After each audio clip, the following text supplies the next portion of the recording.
বাবায় কান্না করে, রিক্সা চালাইয়া কিছু পাই, এ দিয়া আবার কি করব? বড় লোকের সন্তানেরা সুন্দর জামা কাপড় পরে নাচানাচি করে রাস্তায় ঘুরে, বাচ্চারা তো বুঝে না, ওরাও বাবার একা, আব্বু আমাদের নতুন নতুন জামা দাও।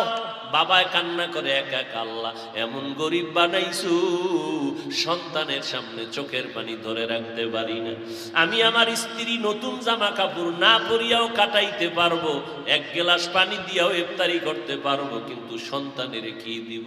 আল্লাহ তুমি এমন গরিব কেন বানাইলা যে সন্তানের সামনে আমি মুখ দেখাইতে পারি না, লজ্জায় চোখের পানি পড়তে থাকে। অথচ পাশের ঘরে অনেক বড় লোক কত ইফতারি ফালায় দেয়, কুত্তায় খায়, কিন্তু পাশের গরিবের ঘরে দেয় না। বদদোয়া করা যদি জায়েজ থাকতো, তাহাজ্জুদে